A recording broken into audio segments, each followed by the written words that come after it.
Does yoga make you better at sex? Great question. And I think yes. And here's why. So, I used to be a very stiff but strong power lifter. So, my muscles were very stiff, very tight.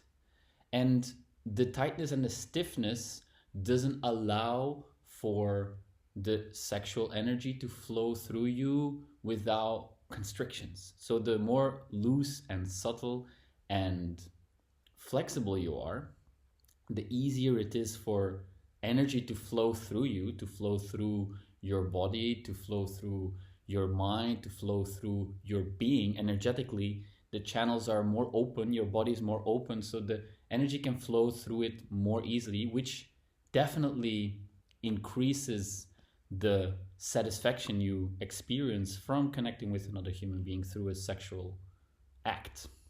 Because sexual intercourse, it is really an exchange of energy. So whenever there is a blockage of that energy, it's not flowing properly. So then the experience can't be as spiritual, because in a way, in the sexual experience is a very spiritual experience when you can really drop in and allow the energy to take you and to move through your body. Your body becomes a vessel.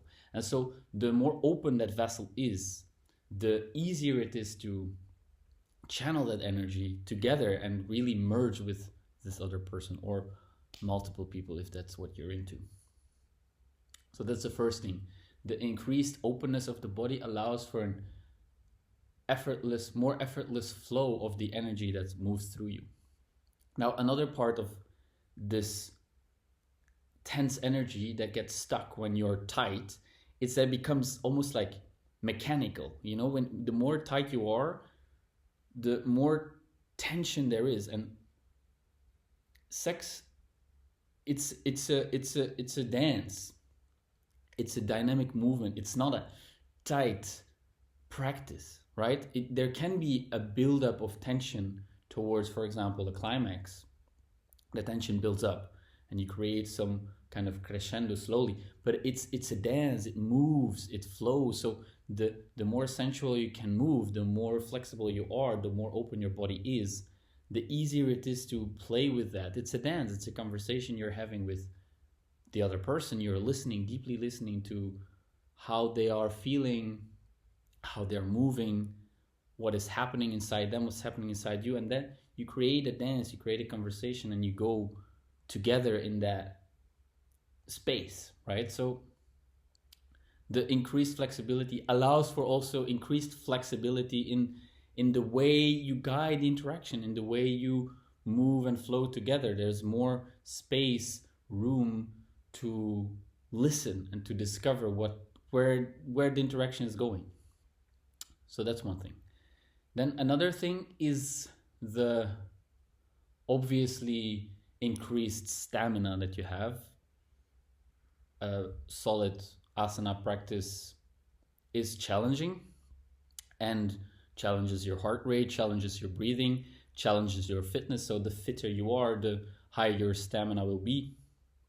And that has great benefits in the bedroom because you don't get tired and you can keep going, which is nice when you get into this flow and you're working together. Then it's really great if you don't kind of choke out because you're tired. Even though that's not a problem, you can always rest and take a break. But increased stamina is definitely a nice bonus. Also, the different positions you can put yourself into are way more comfortable. I remember when I was a few years ago, I would bend my knees a certain way, they would hurt. And now I can bend my knees in any direction and there is no pain at all.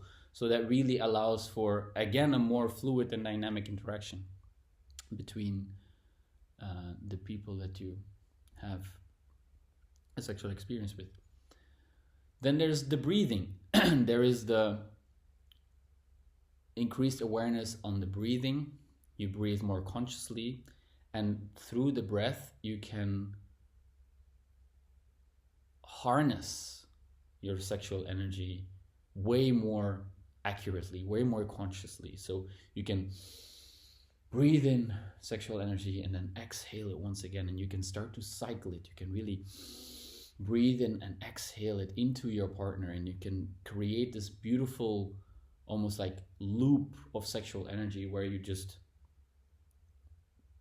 cycle it through one another through the breath.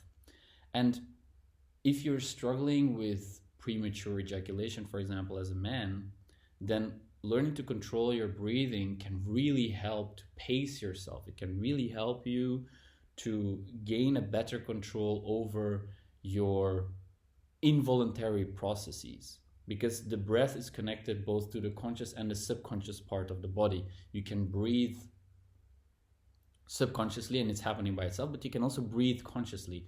That's why the breath is often used as an object of meditation, because it's the gate between the conscious and the subconscious.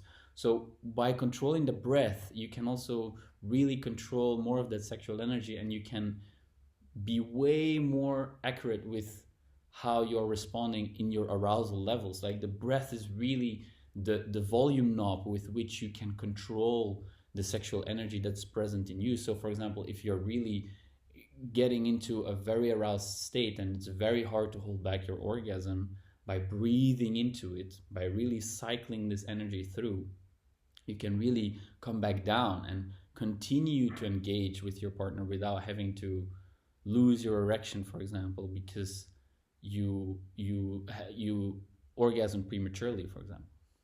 So the breath can be a very powerful tool, and the yoga asana practice really cultivates that breathing.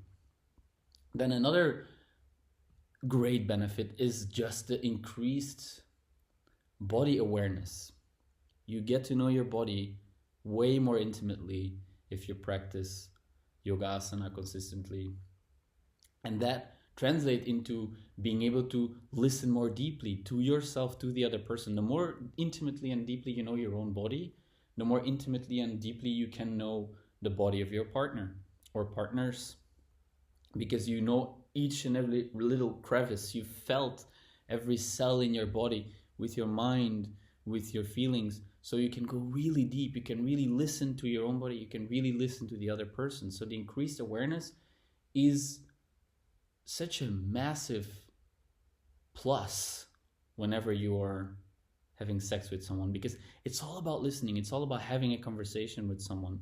You listen how they respond to what you do. You listen to how you respond to what they do, to what you do. It's a very, very, very intimate conversation that you're having on the level of the body, of the energy body. Everything's involved there. So the increased awareness, the increased body awareness, can allow you to really tune into yourself and the other person way more deeply. And it makes the experience so much more connected, so much more intimate, so much more profound in a way. Because I believe that so many people, they miss out on the incredible potential of lovemaking. It's beyond words what you can experience together with another human being in a setting like that.